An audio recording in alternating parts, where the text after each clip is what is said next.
fortunate to have on the line with us the athletic director for the Prairie View A&M University Panthers. That's none other than Dr. Donald Reed. How are you today, sir?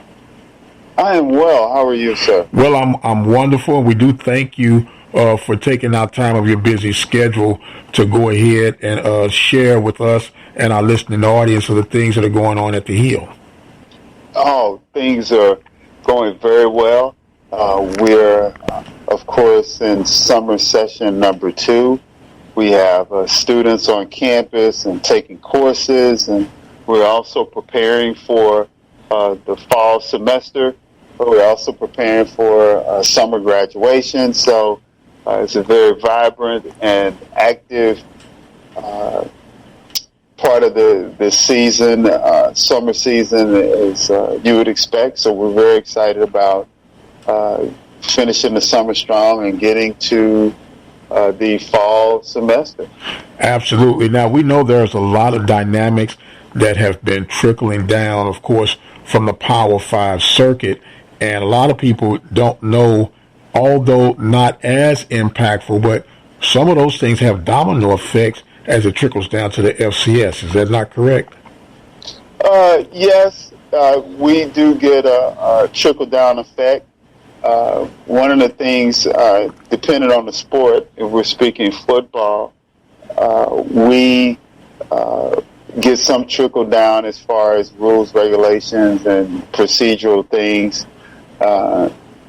At the same time, we also have rules and regulations that are not impacted by our NCAA Division I status. So it's things are moving, and it's rapidly moving, and we're prepared to be nimble enough to adjust in order to keep moving forward in a positive way. So from your vantage point as an athletic director with an FCS program, can you see in the near future or distant future that the NCAA will somewhat start to restructure football as we know it, with those that are called the Group 5 coming together with some FCS programs and restructuring this whole dynamics?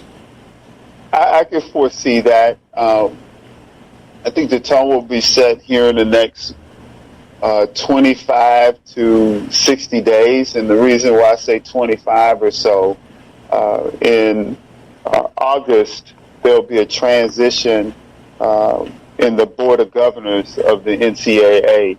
There'll be a new board coming on board here in August, and they will definitely have an impact on what's going to happen in the near future, as well as 3, 5 to 10 years out. So very exciting times, but also a little bit uncertain as far as what the next moves will be. I know conferences, especially at the Autonomous 5, i.e. Power 5 group, has made a big splash, and they made some bold moves. At the same time, there'll be some other things that will impact all of us, all 350-plus Division I institutions that will all be impacted. And we're excited to find out, what the next thing will be, and we're anticipating what the next things are. So we at Prairie View will be nimble and be able to move as smoothly as possible in that direction. We're speaking right now with Dr. Donald Reed, Athletic Director for the Prairie View A&M University Panthers. And let me say congratulations securing a date that seems far off, but it'll be here before you know it, of 2028, the Arizona Wildcats, part of their HBCU extension, penciled in the Panthers for a date in Tucson, Arizona. Yes, absolutely. We're very excited to go to Tucson to play the University of Arizona. We're excited about having our team and our band and our fans and supporters to join us in Tucson to compete against the Wildcats. We have a great agreement, an alliance is a better word, with the Pac-12. and we both have committed, both the Pac-12 and the SWAC, to compete against one another in a variety of sports. And football is one of the sports, as well as basketball, both men and women. So we're very excited about the opportunity. Right now, basketball have a couple of games set up for this winter as well, correct? Yes, absolutely. Football is an interesting, in a sense, with regard to how we schedule. We schedule 3, 4, 5 years in advance for football games. Basketball and other sports, we schedule a year or two out. So we have quite a few football games that have already been locked in for the next 5 or so years. Basketball and others, we work on a year to 2 year window. Well, since you opened up that can of worms and I'll walk straight through the door, can you share some of the football games that have been secured for the Panthers in the future? A few. Some of which are still in the contractual phases of the process, so I'm not at liberty to share those. But the Arizona contract has already been approved and signed. There are a few competitors in the footprint, both from what's now known as the Big 12, as well as the Western Athletic Conference, as well as what is formerly going to be known as the Pac-12. So we have quite a few programs. We're looking at regional teams such as Rice or University of Houston, TCU, with our Olympic sports. We play quite a bit of our, we have quite a few individuals, rather, and teams that are very interested in competing against us, and we're interested in competing against them. So this allows us, this flexibility as far as non-conference scheduling allows us to do that and be highly competitive in the region, and especially in our footprint here in Texas. Now, with the future of the Pac-12 that's somewhat in the air right now, and so let's just go worst case scenario, the Pac-12 no longer exists.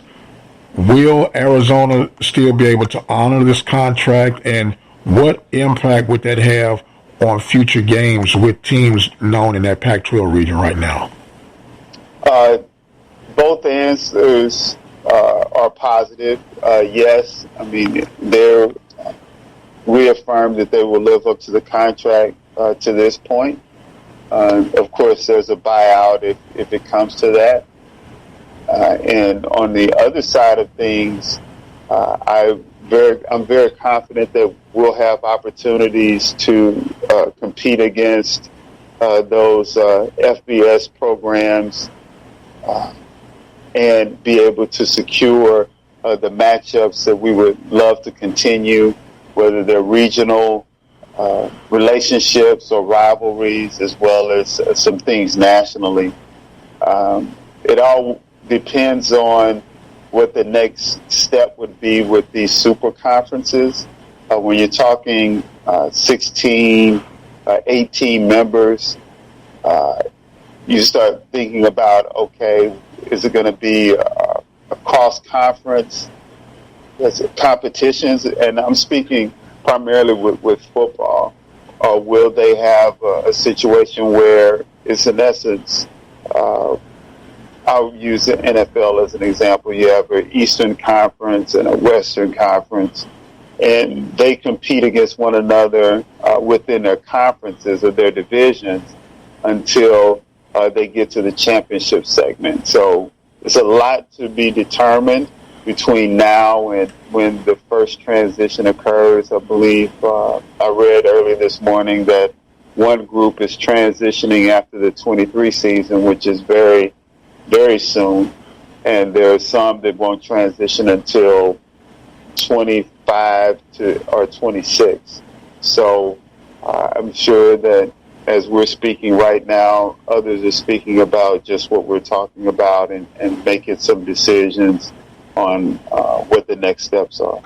Now, and speaking of the next steps, with things changing as swiftly as you just mentioned, would it be, I guess, safe for us? When I say us, I'm talking FCS, HBCU, but Prairie View more direct, to start trying to build regional rapport, because the way this thing is shaping up, if you go to these 2 super conference, 3 super conference, whatever the case may be, they're going to have to eliminate games such as ours so they can strengthen up their RPI for potential playoff spots if it's increased to 8 or whatever that magic number would be. How do we then offset the quote-unquote paydays to getting some regional paydays that would be somewhat compatible, I should say? Yes, you bring up a great point. That is something that I think we're in good shape with at this current time. We have great relationships with folks in the state, and they understand that regional rivalries or regional competitions are very important to both parties, especially when you start talking about Olympic sports, i.e., tennis, golf, basketball, track and field, baseball, softball, volleyball.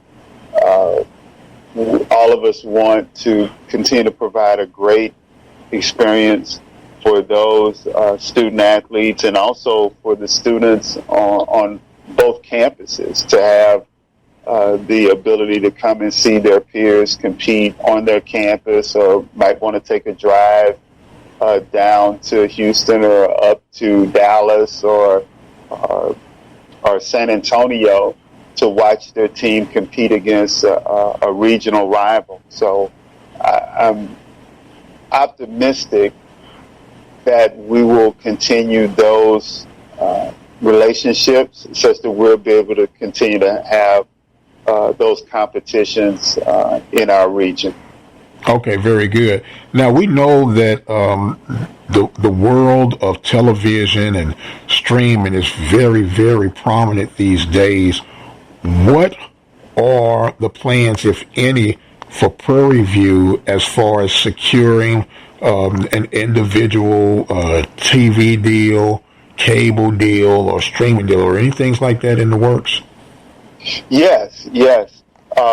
We have been working both internally and externally to identify those parties that could help us with this. We also have a great communications department on campus that done a great job promoting our student athletes and supporting them via social media, as well as gathering content of our coaches' shows and other features of our student athletes. And we started this about a year ago now, building this particular opportunity for us to share the PV sports experience through our TV shows and other means to provide the information. And Dr. Dow Vest is the director of this program here at Prairie View, and her team of students and assistants help us with our coaches' shows. They broadcasted the spring game, and we're going to continue to provide these opportunities, whether it's through streaming, website, audio, and video. So very excited about their participation and excited about recruiting others to broadcast and support our presentation and our programs, such that not only alums can see them, see us play, but parents and others. Once again, we're talking with Dr. Donald Reed, Athletic Director for the Prairie View A&M University Panthers. And if I'm not mistaken, we know June 15th was the official hire date, but the date that you actually hit the campus was July 15th. So officially, by the time people hear this, we'll be into year number 3 of your leadership. Is that correct? Yes, sir. Okay. Now, with that being said, we know we're going to have our praisers and we're going to have our critics as far as whatever we do. I'm used to it. I've got my hat on and I got the T-shirt to prove that I've been there, done that, but you keep striving. When you look at the body of work that you've been able to accomplish from now or from then to now, how would you assess and how could you bring to light some things that people might not be aware that you've been able to achieve since here at Prairie View? I would start with the first part with regard to assessing or self-evaluating, as I call it. I would say it would be a little above average, pursuing that B as opposed to having a B minus or a C or C plus or C minus with regard to moving things along. We've done a good job, I would say, based on the circumstances that were presented. The year one was still a COVID year.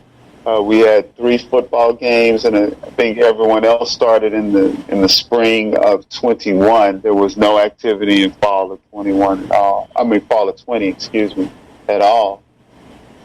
So that year yielded a lot of success with basketball and our track and field group, our baseball, softball, and tennis and golf are very competitive as well. So building on that in year 2, there was some great momentum. At the end of year 1, we earned the Commissioner's Cup. I think Alabama State had won the overall cup 4 or 5 times in a row, if I'm counting correctly. So we broke that streak. We also won the C.D. Henry Trophy in year 1, which is the best all-around men's athletics program as recognized by the conference. So those were some highlights. Then moving into this year, we really had our first full year in a while since 2019. I think our student athletes and coaches showed resiliency and commitment to making it a special year, both athletically and from a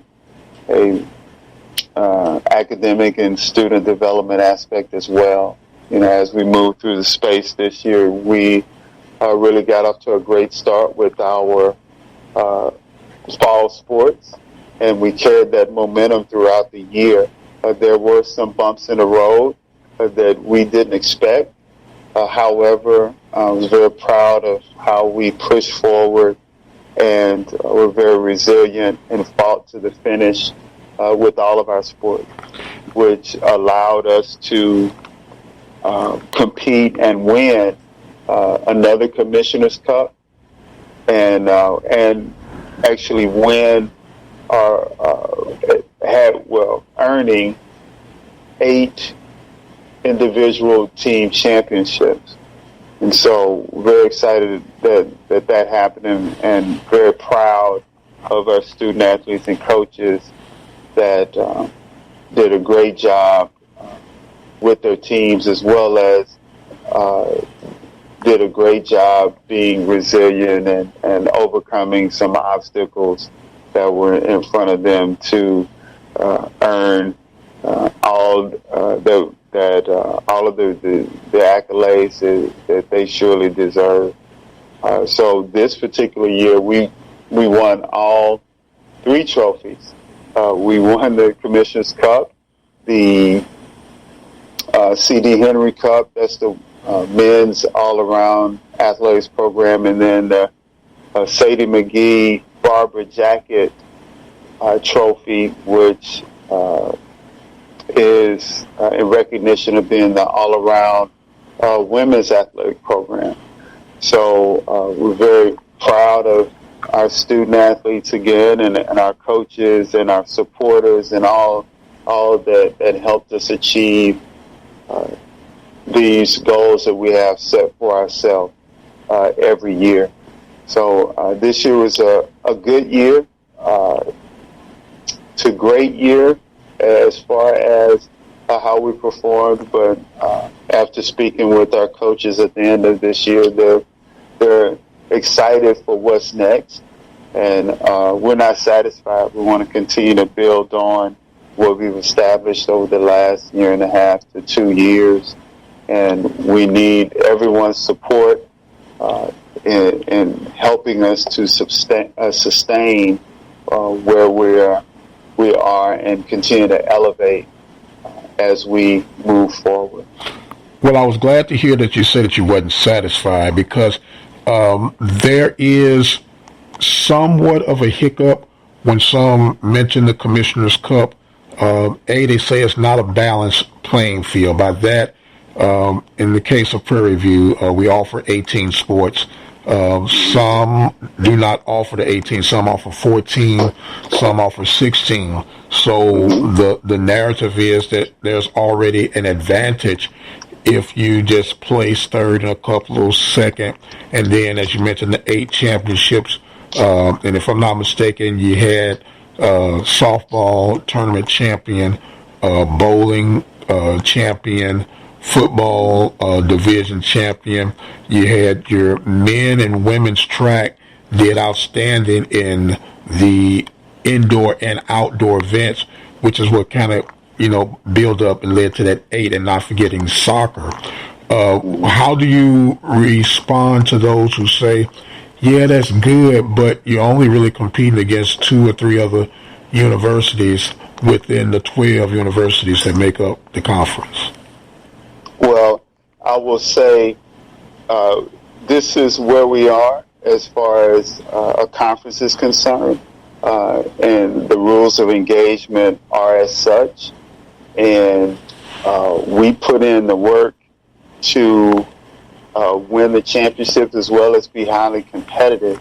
So I think one could look at it that way, but at the end of the day, we put our best foot forward at that time and earned the trophies per the rules and regulations that are put in front of us. So we can't necessarily account for the number of sports that people that we're competing against have.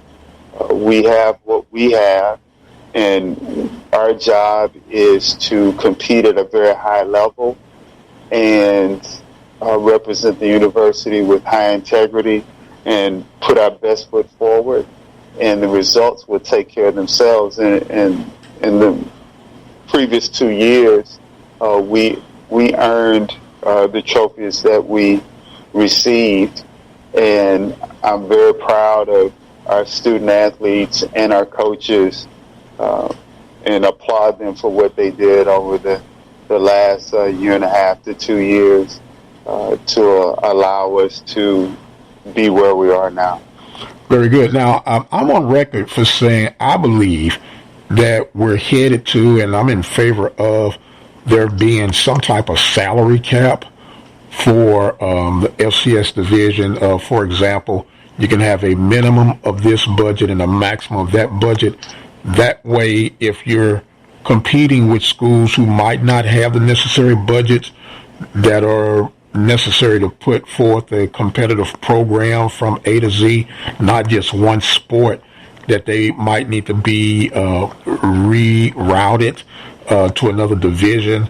Do you see that being a possibility, or even if you're in favor with something like that? There's something like that already with regard to FBS versus FCS from a football standpoint. And even if you're moving from Division Two to Division One, there is a period of time where you are building your program such that you can meet and sustain the expectations of a Division One member. So we already have those guardrails in place from an NCAA standpoint. With regard to your other part of the question, it comes down to what each institution wants to do as far as sponsoring their sports program, whether it's Division 3, 2, 1, NAIA. So I can't speak to that aspect of it. I just know that here we are committed to being in the Southwestern Athletic Conference and being a perennial champion in all aspects of our program.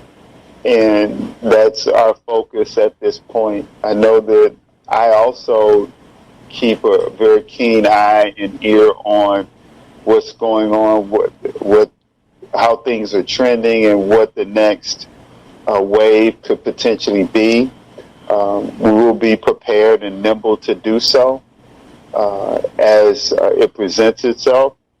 And previously, you mentioned about the financial component of it, which is extremely important to how we operate, as well as how we provide the experience to our students, which they so much and they really deserve.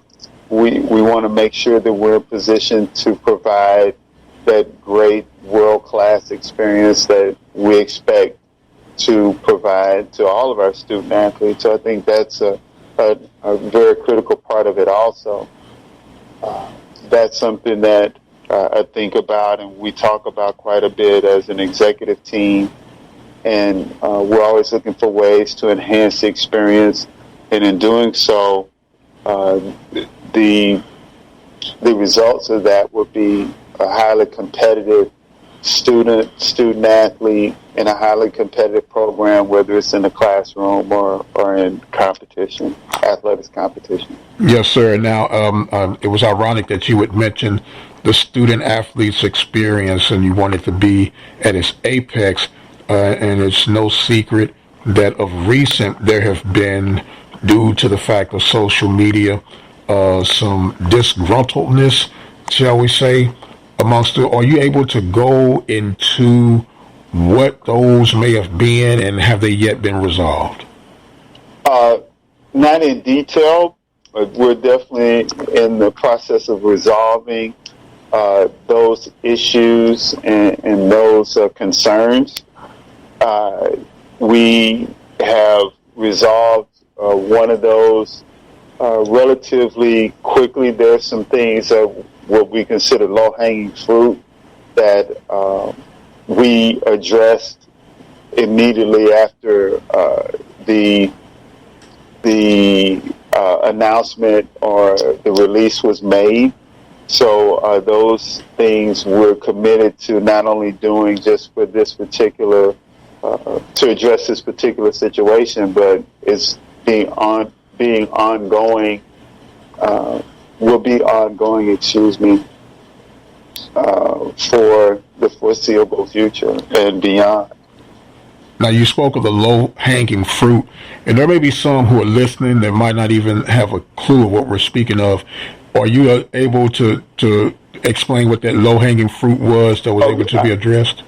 Yeah, so I can give you a couple. One is pre-registration. One is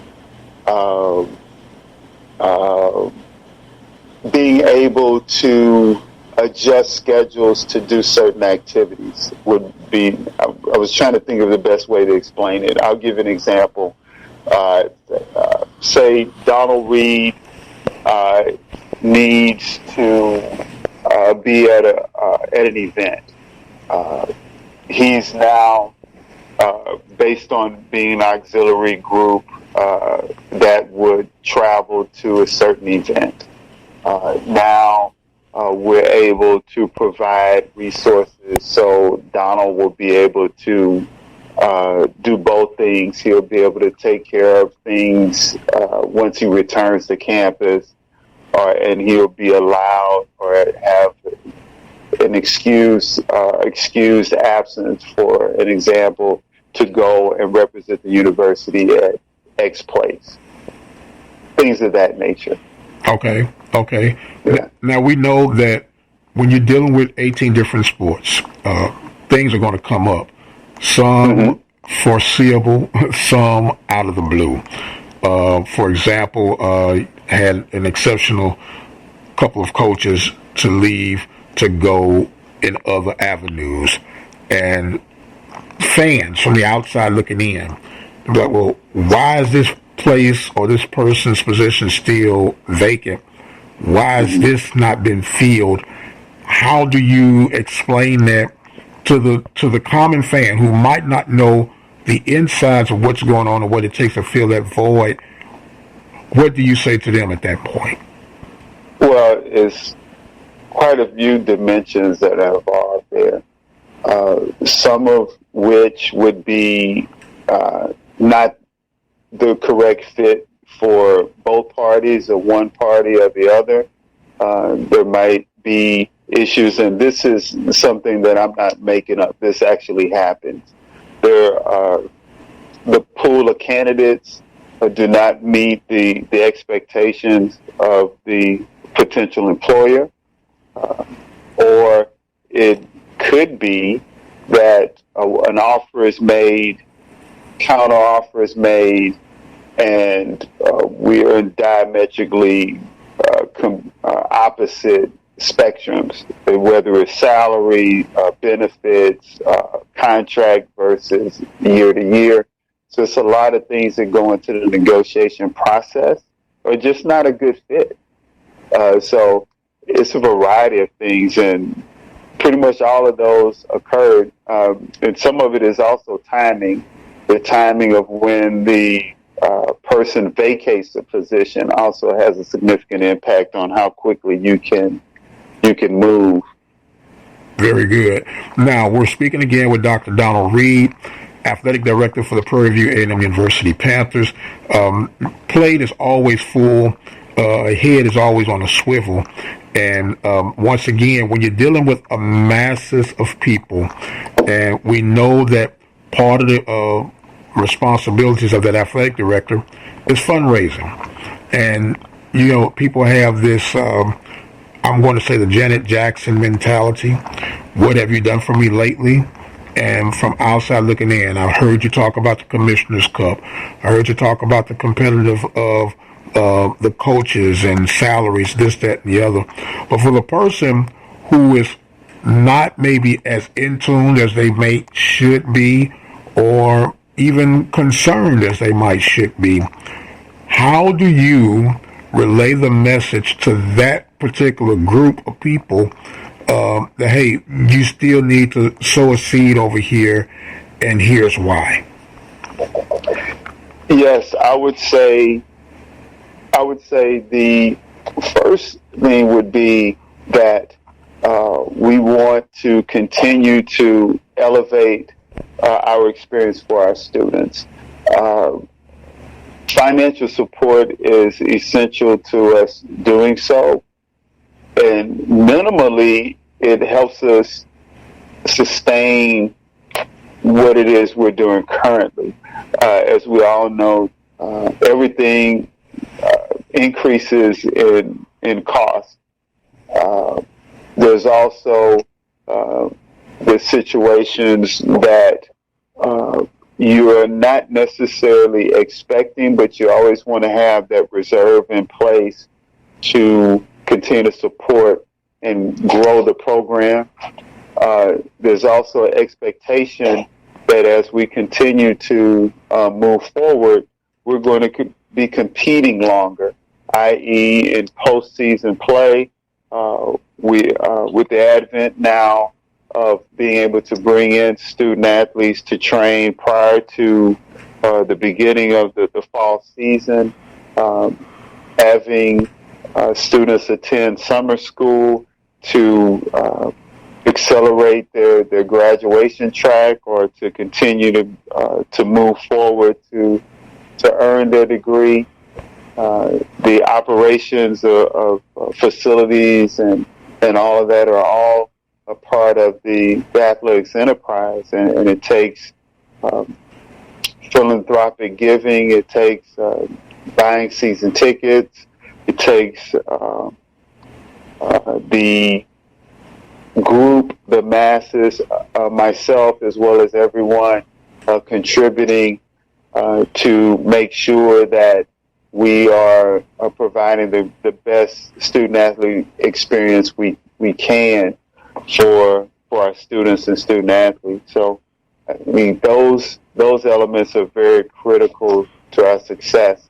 Again, we're in a 12 institution conference, and we are the westernmost conference member, and the easternmost conference member is Bethune-Cookman University in Daytona Beach, Florida.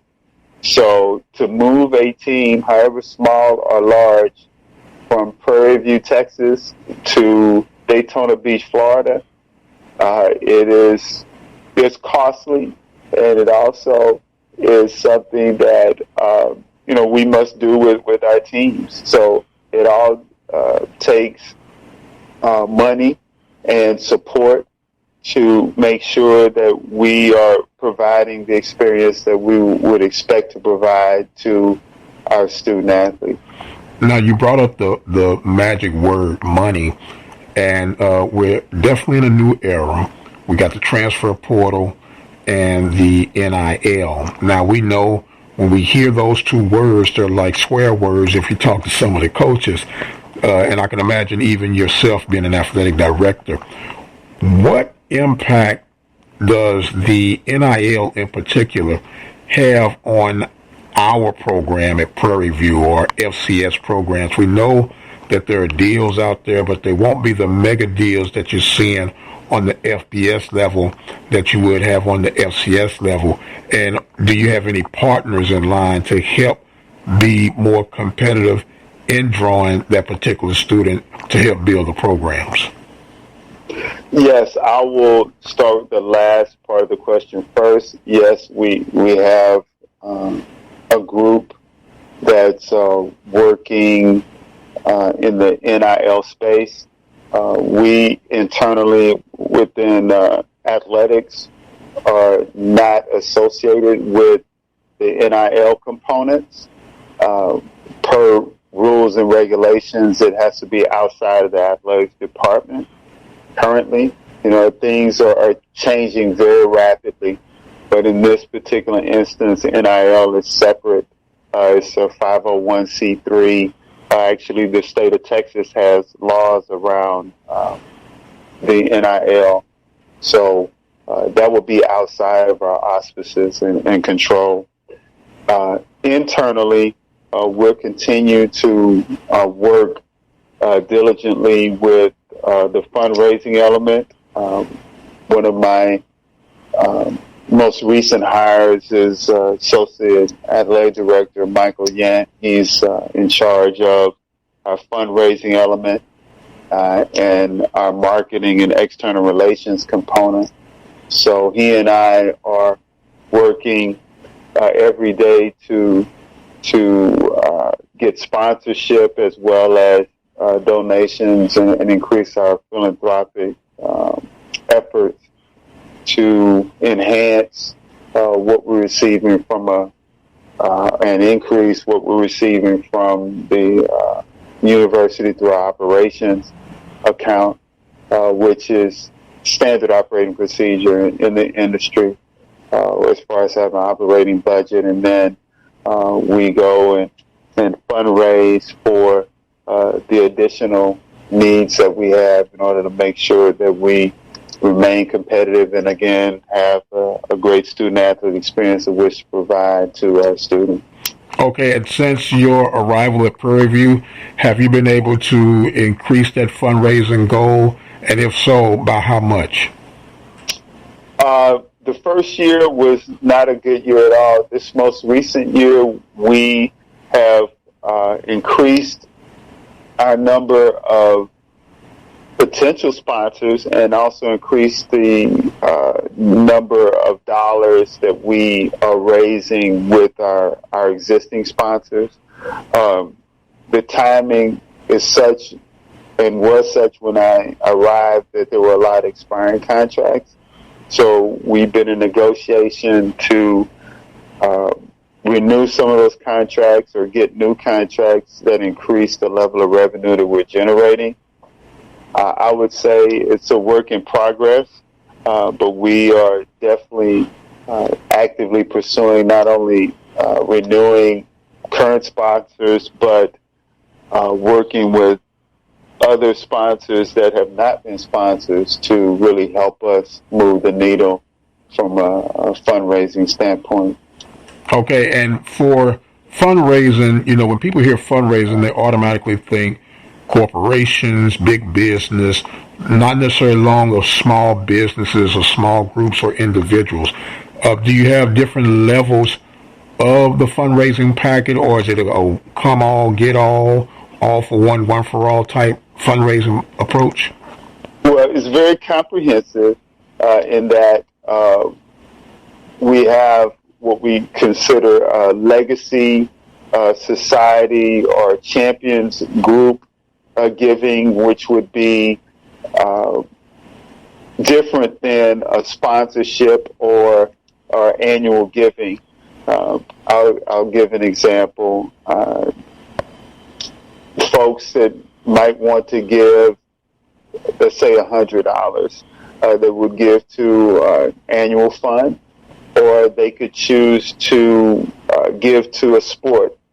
So, say Reed would want to give $1,000 to the tennis team because he played tennis in high school or in college and he has affinity toward tennis.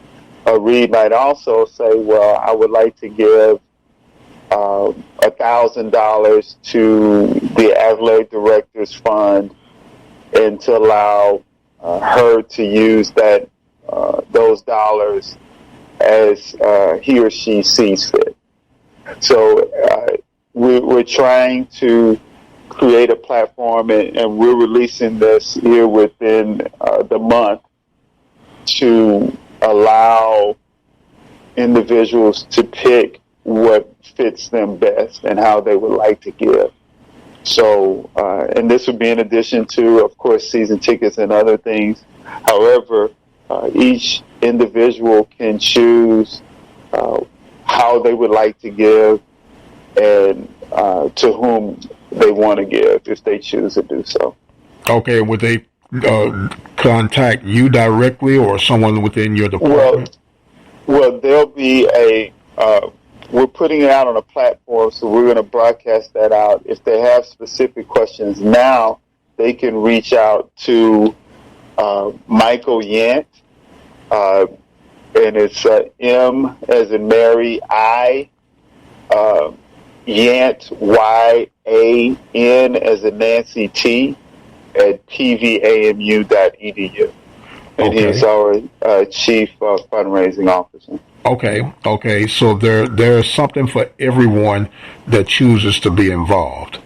Absolutely. Yes, sir. Okay. Now, do you have an annual number earmarked that you'd like to share with us of what the goal is? Well, the goal would be $500,000, so $500,000. We're going to generate that amount of money minimally. Of course, we would like to get to the $1.5 to $2 million range at some point when we collect all of our philanthropic giving. We would like to be at that level annually.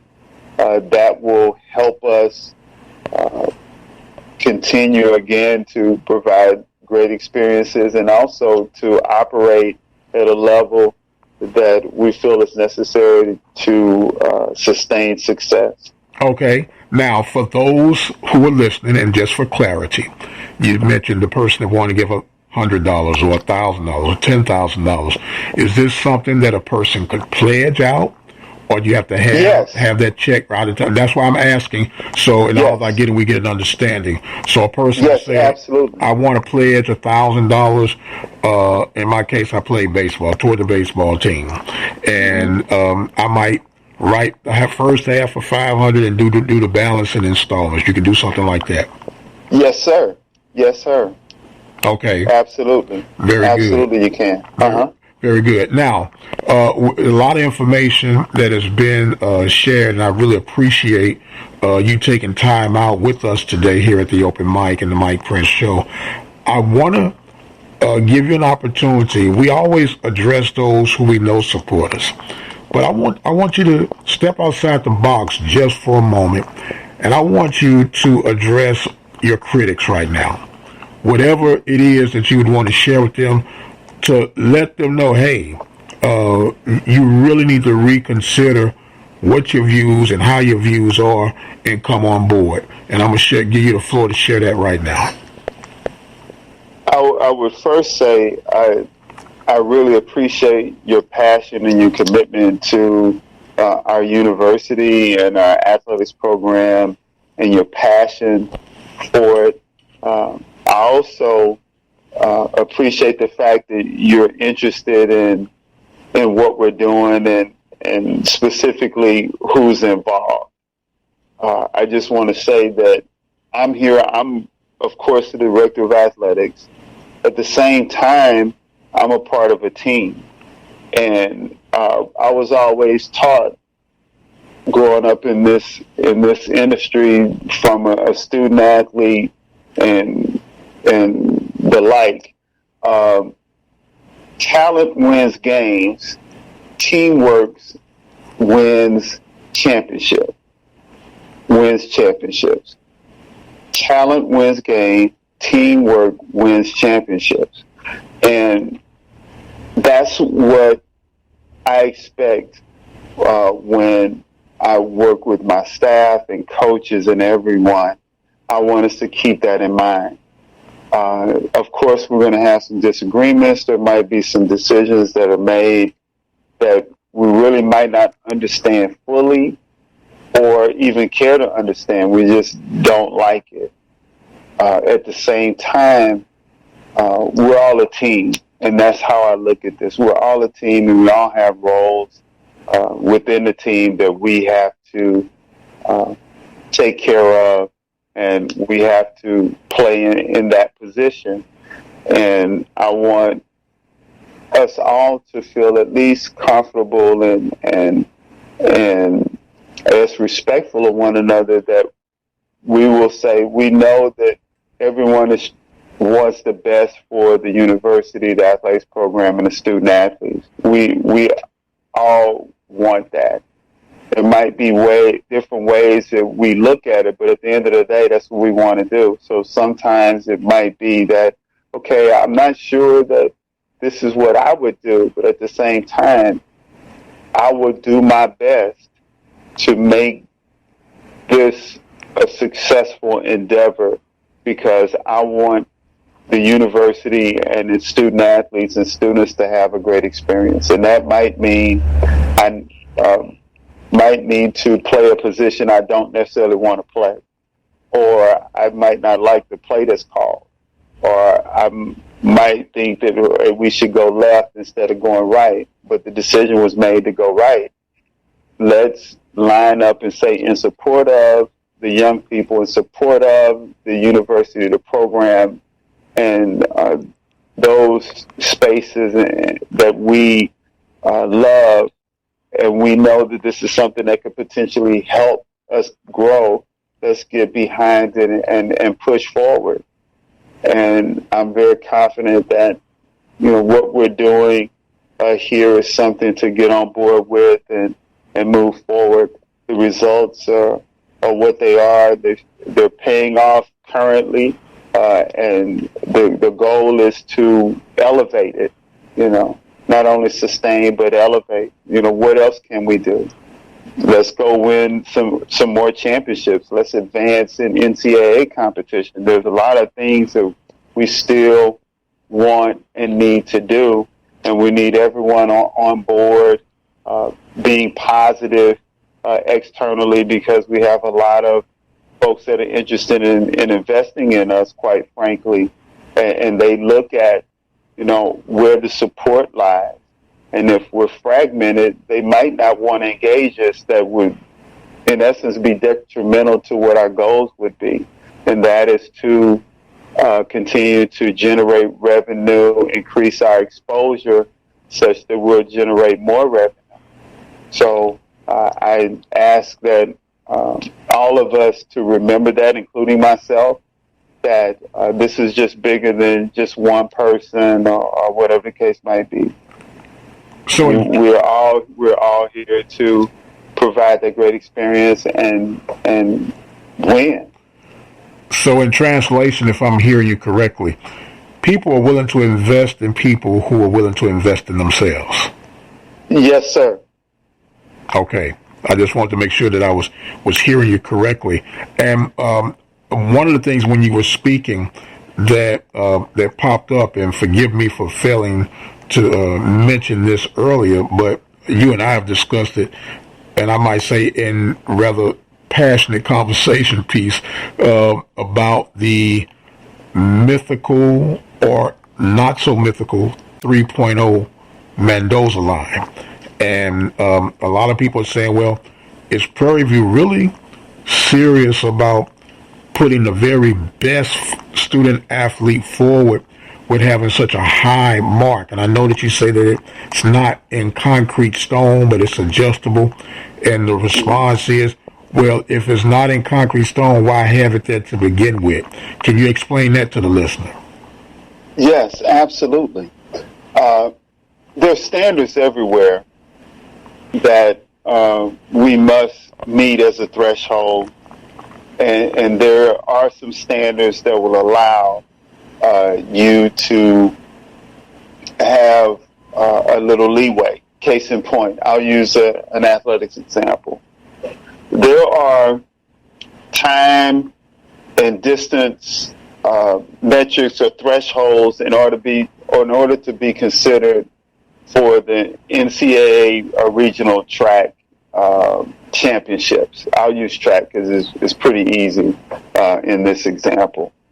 So, for example, they take the top 24 triple jumpers to the regionals, or top 16. I can't recall the actual number. However, if, say, only 8 people in the particular region meets the minimum standard for the triple jump, then they decrease the standard in order to get the number of people with their target, which is 16, into that competition. So I use that as an example that the numbers that we're discussing in athletics, this is not overall university, we have baseline standards, as we call them. But they're not truly baseline standards in its pure form, where the baseline is it and you can't go below the baseline. This is just to frame the conversation. So in other words, if Donald Reed has the qualifying score to get into PVAMU University, we will consider Donald Reed. More times than not, Donald Reed will be on one of our teams. Okay?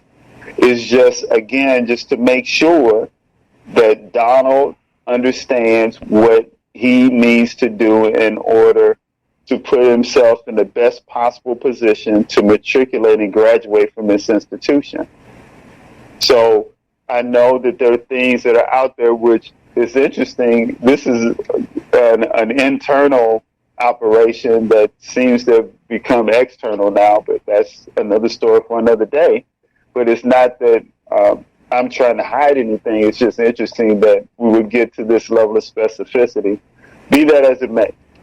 So just to let everyone know that anyone that comes in and applies to Prairie View A&M University and can be admitted, we evaluate, talk to them, get to know the students as best we can. We talk to the coaches who recruited them, and then we make a collective decision on what we want to do next and how we're going to go about doing it. And we put together a plan of which to provide the resources necessary to put them in the best possible position to matriculate and graduate. Okay. Does that help answer the question? Well, yes, it does. And, you know, and now, once again, this is for educational purposes, right? For those who are listening. Yes, sir. And yes, sir. For example, and I'm glad you used that track example, you have the historical content that HBCUs were created out of necessity. Because, correct. And I understand that. And I'm going to jump in here just to cut to the chase. Again, I just said that. If a student comes in, a coach brings in a student comes in, and they're admissible, we're going to review them, just like we do everyone else. Right. No, I understand that part. And be able to provide the resources to help them matriculate and graduate. Right. So, and because I can't share names of people, that's completely inappropriate. Of course. I just want everyone to understand that we want to provide opportunities for everyone, and I don't know how more clear to state it. No, and okay. I'm hearing that. I'm hearing that, and I think you were a bit premature because I was about to lead to another potential situation.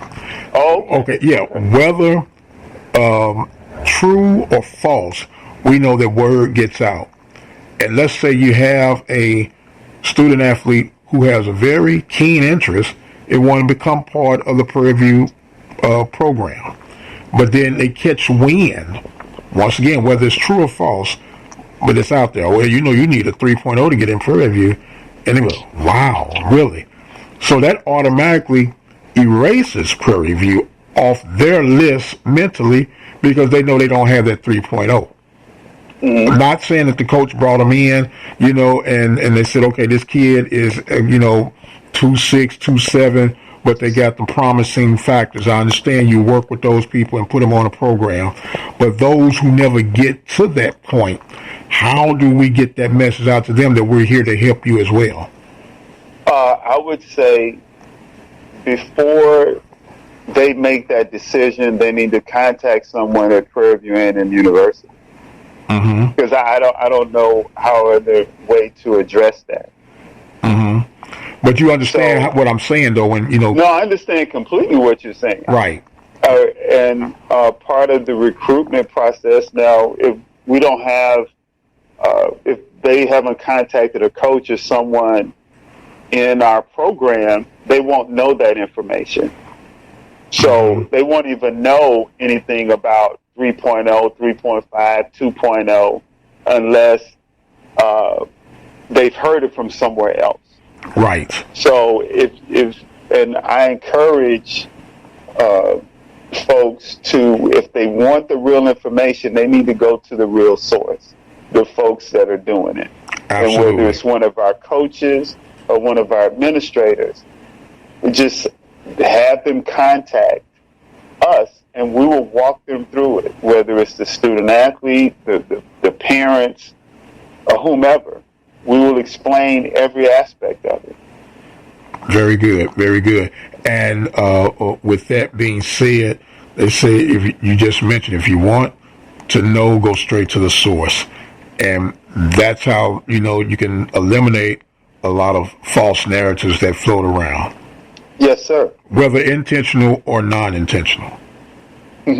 Okay. Absolutely. Very good. Well, Dr. Reed, I want to really, really thank you for taking the time to share with us on today, and for breaking down some things and for clearing up some things. We know that it's not a easy task, but you did walk into the situation eyes wide open, and hope you have the strength to continue your race, sir. Oh, absolutely.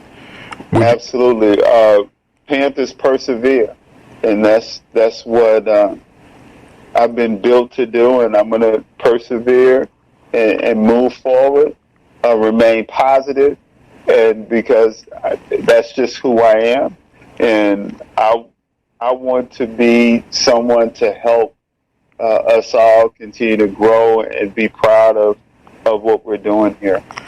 So I appreciate you allowing me to be on your show, and look forward to staying in touch, and looking forward to everyone coming to campus here soon.